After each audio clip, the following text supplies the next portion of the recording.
Kristi was a TV news anchor who went from TV news to guest hosting Infowars, not the transition that most TV news anchors make, but that's why we have her here, because she's going to tell us all about what she thinks of this headline. The Onion CEO explains Infowars purchase amid Alex Jones claims about auction. Before going into all the specifics, basically, it's the same story that it has been for years. No matter what Alex Jones does, the media always says he's spreading misinformation and conspiracy theories, whether it's about the sale of Infowars or just anything else. So it's been very difficult to know, like, what is really going on. What's really going on? Like, how did this whole sale go down? Did it go down legally? Because according to outlets like The Hill and others, Politico, Jones has made misstatements about the process, and then they're saying no, it's totally fine. So big picture, let's just open it up for you. Like, when you first heard that the Onion was purchasing Infowars, what was your reaction? Well, I mean, it's irony, of course, like that a joke website would try and that is supposed to be satirical would purchase something like Infowars, because it kind of like makes your mind bend. Like, okay, well, if they're going to, because the CEO came out with this statement, like, we bought this because it's like misinformation and it's propaganda, and it's just like, wait, you're a satire site, so does that mean that you really believe that Infowars is actually the pillar of truth? And I mean, so all of it was just strange. Definitely weird that it sat with me like that to begin with. And so just for some background, yes, I was in legacy media. My parents have been like longtime Infowars fans, because really? because I had been in mainstream media for so long. When they would Funny. send me articles and things like that, I'm like, yeah, whatever. Okay, my parents are a little bit quirky. Can they come on my show? I would love to have you. Oh my gosh, you need to see. My mom did so good. She actually was a caller on Infowars when I was hosting, and I got like so many messages like, "We love your mom." Like, dude, please, let's book them. Let's book them. All right, continue. I didn't mean to cut you off, but but she's I like have from the beginning. Like, she like long time Alex Jones fan. And actually on my time hop, and here I digress again, but actually in my time hop, my photos, I had screenshotted about 7 years ago. So my boy would have been about 7 years. Just quick funny story. My neighbor was texting me, and she had been able to get my kids off the bus before I had gotten home, and she's like, "Hey, just heads up, the driver told me again they've been having issues with your son scaring the other students because he's talking about like how robots are going to come and take over and like whatever." Like, and I knew that it was a translation from my mom trying to tell him about all the stuff she saw.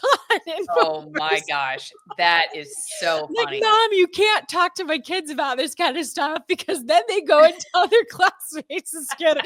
It's just like so funny that oh my god. But anyways, that's so great. I was lead news anchor in my hometown. My mom was constantly trying to send me, why don't you talk about this? Or I'm like, Mom, I can't do that.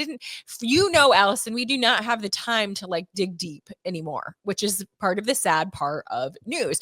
Like, it's like, I got this other stuff to cover. I don't have the time to even dig deep into like verifying any of the claims of what you heard on Infowars right now, Mom. You know what I mean? And yet, Kristi, isn't it fascinating that even though that our peers all know that, and it would be hard to find somebody in the TV news business specifically who doesn't agree with that statement, that there's no time, you have to keep your stories very short, and yet they still think they know everything about everybody else's reporting. Like, they feel totally fine calling Alex Jones a conspiracy theorist, but they also don't know what they're talking about. They would admit to you that they don't have time to do the research, and yet they make these statements calling somebody else a spreader of misinformation or conspiracy theory. I just have always found that fascinating, how it seems very difficult to make the leap. If you don't have time to do the research, then maybe just don't make statements or claims that you can't back up about. Well, I think this all stems back, Allison, from the shared trauma. This is like what I've been theorizing, because we are asked in the news business to be a jack of all trades, master of none. We need to know a little bit about everything. We have deadlines. And ever since the integration of social media, not only may you be asked to go shoot your story, edit your story, find an interview for your story last minute, but also all the while you're doing this, be like posting updates on it's an impossible task. And so it's impossible to necessarily get the best interviews or, you know, do the best fact checking of your own, you know. So it's an impossible task, but because it's traumatic every day being like, oh shoot, do I have good pitches for the meeting? I'm going to get ridiculed in the meeting if I don't have good pitches. And it's like, so it's this junk of shared trauma. In the process of when we were in it, people were calling us fake news. Meanwhile, there were times, I was just telling my son the other day that there were times that I would go to a standoff and literally there'd be gunshots ablazing and I would be running with my photographer and we would be hiding behind a car. Like, we put ourselves in really dangerous situations. So when people would put you down, it's just only natural you would get defensive and be like, no, like, we're putting our lives on the line to like be where the action is and to like do the best that we can under all of the strain. And so it's this shared trauma that I think makes people in the business defensive and therefore cult-like behavior of like, no, we can't take it anymore. We can't take any more ridicule or like looking at what we do because of this like club that you become in. That's been my like psychological evaluation of why these people are so loony. It's like almost overcompensation of like, yes, I am valuable. I do know what I'm talking about. What I do is hard because it is. And there are challenges, but again, I digress. When I finally it was so apparent that legacy media had completely bombed out, particularly in the areas of holding those in power accountable, which is a clear tenet of journalism, which was not being done anymore because people had deadlines, because there was less time. It was just easier to like, well, the government says this or a city official says this, like, or I'm just going to basically read you the press release. So therefore, holding those in power accountable went completely out the window, particularly with the pandemic. And also being a voice for the voiceless went out the window with the pandemic because we had literal other colleagues being like, yeah, get those other doctors that are on the Capitol, censor them. And it's like, wait a minute. Isn't one of our tenets to be a voice for the voiceless? Like, we probably shouldn't be like duct taping these people's mouths shut. So when that became clear, I knew I couldn't stay in it anymore. And literally one of the only, I sent out like alternative media, hey, here's my story, like a ton, and it was literally a last minute thing that I was like, hey, I'll throw this to Infowars since my parents are fans of it. and Infowars was like one of the like two that got back to me right away and got sent out there. And, you know, long story short, they gave me a way to get out of mainstream media and cover the cost of making this switch. But I knew that no matter what, it was going to be a huge cost because the minute you go on Infowars, you're blacklisted from ever doing legacy media again. That's just a given. So, I mean, the attacks on Infowars are personal because I did get to go and be at the studio. I did get to know Alex on a personal level. And so, I mean, it really opened my eyes to like, wow, he really has been right most of the time. He has a great track record. His charisma, we'll call it, is what people like find easy to make fun of and call into question his credibility. But they also don't see the softer side of Alex, which he's a very generous person. And I also had empathy for him as my parents were entrepreneurs and they were like crazy busy out of their mind. And so there weren't like always all of these like checks and balances of people, of what people were doing underneath them. And I hated that about seeing what my parents went through. And so I had this like endearing nature to Alex because he's that way. He's literally such a genius that he's constantly going. And so sometimes things do slip through the cracks, not in necessarily in news delivery, but just like operations.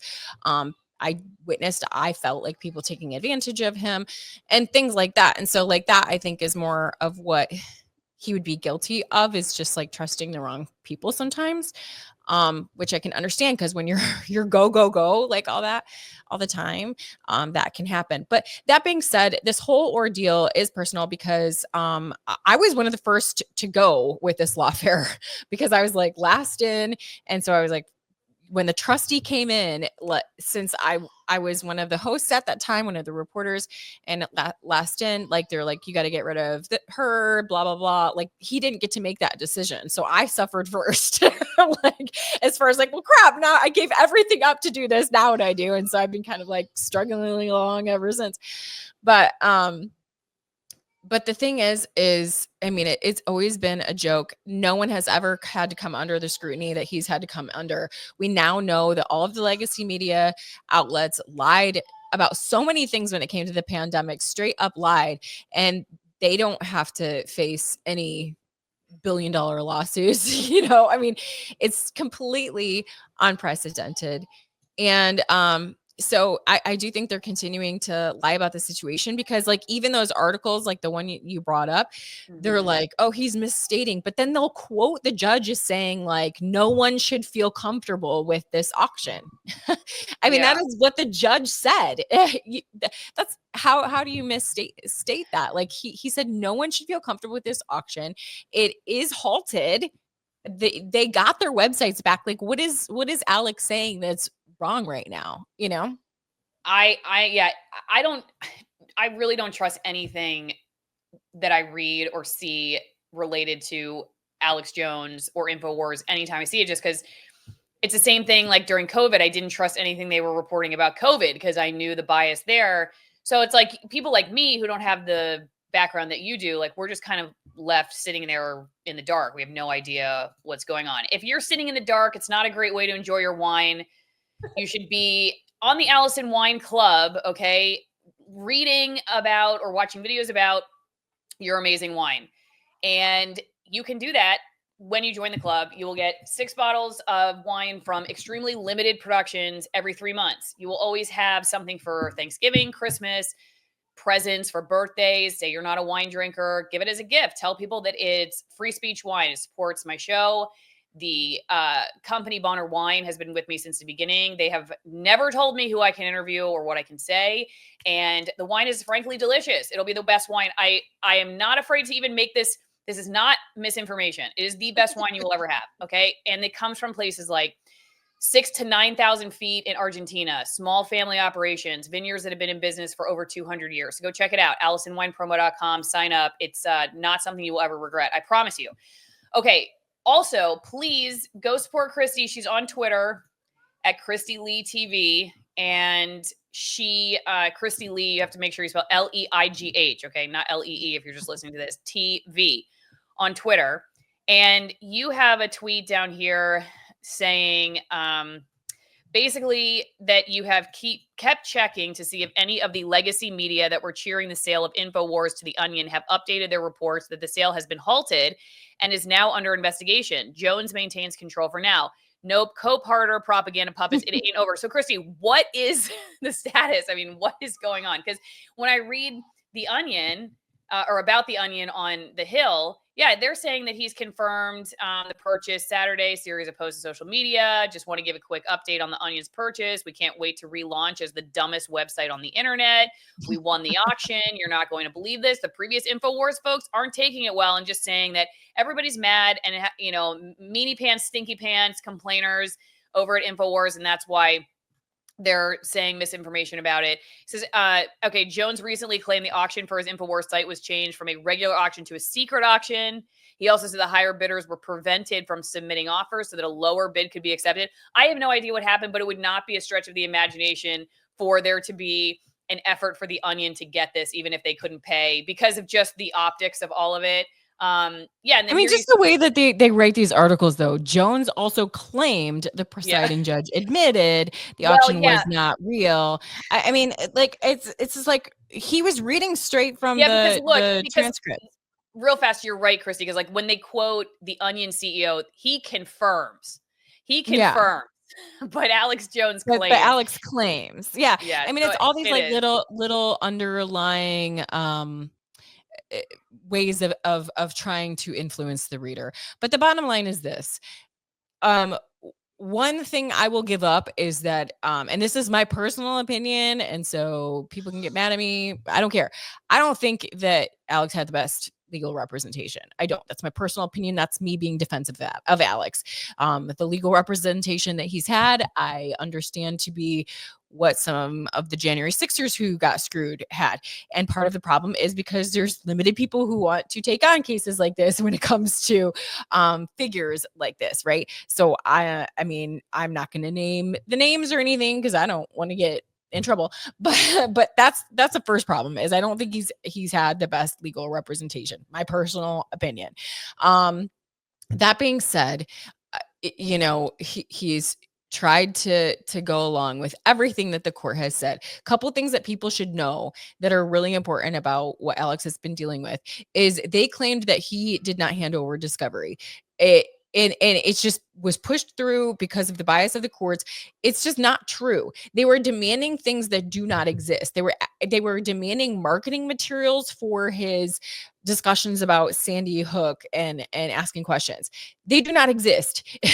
they don't have marketing. Like everything is complete chaos over there. Obviously thoroughly researched, but like they don't really necessarily know what they're talking about until the day of, and they're usually responding to other things that are happening right there and then. So there's no promotional campaign or marketing material or like that would lead back to how they intended to make money by questioning Sandy Hook. It just doesn't exist. It's not real. And so he basically got a judgment for not turning over something that didn't exist. So that's one of the things, the elements of this that's completely it's totally awful. And something that people don't understand too. Alex Jones has been on air for no less than 3 hours a day, usually 7 days a week for like the past 20 years. So Sandy Hook is like a blip in like the big scheme of everything that he is talking about. If you look at the past discussions of what he was talking about, he was reacting to other people on the internet being like, wait, this looks weird. I don't understand what this person was saying. Why, you know, just asking questions. But there was very weird things. There was articles published about what happened that day. And I mean, maybe there's a reasonable explanation. I don't know, but like in the archive saying it was published before the event happened, there's really weird things that happen. We should be able to ask questions. And so he's reacting to some of those. And so I'm sure he did flippantly, maybe once or twice be like, I don't know, at this time I'm thinking it's a hoax or something like that. But I mean, it was so innocent because again, he's talking for 3+ hours every day for 7 days a week for 20 years. So like if he flippantly said like, oh, based on what you're telling me, like, gosh, that's really fishy. You know, it wasn't this like thing to where people are like, oh, you would think that he killed those kids himself. Like people don't even know the name of the killer. They only associate Alex now with the death of those kids as opposed to the actual killer. And so that's an injustice in and of itself and ridiculousness. I don't know if you saw, I can't remember if it was James O'Keefe or Project Veritas, but like they literally have on camera that they were setting him up, that they were trying to coordinate this with the Sandy Hook families to get him off the air because he's a threat to the current narrative. That was exposed. That was the hidden camera exposure. So this was an op. That's not a conspiracy theory. Like it's confirmed by the hidden video of them basically saying it was an op. And then in this latest thing, it was supposed to be an auction. It was supposed to be a public auction. And all of a sudden, that's true. 2 days before, they're like, the trustee was like, oh, well, this is actually going to be like a secret auction. And ultimately, they can choose the best bidder, not necessarily the highest bidder. It's like, that doesn't even mean what auction is supposed to mean. Auction, if you look up the definition of auction, is supposed to, it says highest bidder, and they're like the best bidder. So here we are playing with words again, right? You know, we redefined vaccine, we redefined immunity, we redefined so many words. Insurrection, we redefined that. Now we're redefining what auction means to essentially get Alex off the air. So once this happened, they had an emergency evidentiary meeting with the judge, and the judge was like, I was supposed to be like notified when this was happening. I didn't even know this was happening. And this is all in the transcript.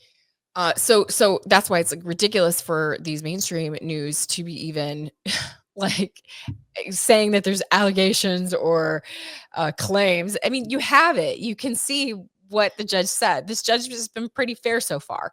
And so he said no one should feel comfortable with this this supposed auction. And so I'm not sure when that next hearing is going to be about how this all went down, but if you notice that video of where they're asking the CEO about, you know, if like how much did you pay? They say something like how much did you pay or were you the highest bidder? And he like stumbles all over himself because he knows he's not. And the other point that Alex is making is they were pledging to use the you get like bits of the truth in the articles. So it says like the Sandy Hook families came alongside of the Onion to help like make it the best bid or whatever. But basically the Sandy Hook's families were like pledging their judgment, like the money that they were supposedly going to get from Alex as like part of their bid, which you can't do. You need actual money. Like if it was going to be like credit, then that should have been part of the rules of the auction as well, because obviously they're not going to get that money anytime soon, and it's on appeal. It's still on appeal, so it's like not even guaranteed money. So I mean, these are all very reasonable things that need to be looked into, and so to act like Alex is just like trying to profit off of it and like being histrionic is stupid. No, these are just the facts of what's going on. You know your level of fairness in journalism with how you treat the most unpopular guy on the internet. You know what I mean? Or who you consider to be the most unpopular guy on the internet. And if you're not fair to him, then you're really not fair to anybody. You can send me mail. You can send me mail. P.O. Box 3355, Denellen, Florida 34432. I love getting cards, the notes of encouragement. Somebody hand painted chickens on wine glasses for me. I get seeds that grow in Florida for my garden. Anything that's not creepy and also probably not edible, because I will likely throw it away. If you would like to do a barter with like a half cow or something, definitely just get a hold of me. We'll figure that out. Just don't send it to my P.O. Box. P.O. Box 3355, Denellen, Florida 34432. Also, if you're somebody who has bad teeth, you know, you got cavities, you go to the dentist, you're like, I don't know what I'm doing wrong. You can try this amazing product that my family's been taking for over a decade, greenpasture.org. Use promo code Allison at checkout. Okay. Greenpasture.org, promo code Allison at checkout. They've got a bunch of amazing products, but what we take is this fermented cod liver oil and concentrated butter oil blend. Okay. So it's fermented cod liver oil. Fermented means it's far more absorbable for your body, easier to digest. And then it is mixed with a high vitamin D concentrated butter oil. So it is amazing for your teeth. It's great for your brain. It's good for issues like chronic fatigue, fibromyalgia, stuff like that. It's just like a whole packed, not even a supplement. It's really a food. And it just has so much goody nutrition to it. I can't recommend it more highly. Greenpasture.org. They're amazing, health freedom focused company too. They're always at the Wise Traditions Conference for the Weston A. Price Foundation. And they just have a lot of good stuff here too. They've got like muscle rubs, all natural muscle rubs, chest rubs, you know, going into the winter, that kind of stuff. Coconut products, other fish oil products. Just go check them out and see what you like, and use promo code Allison to check out for 10% off.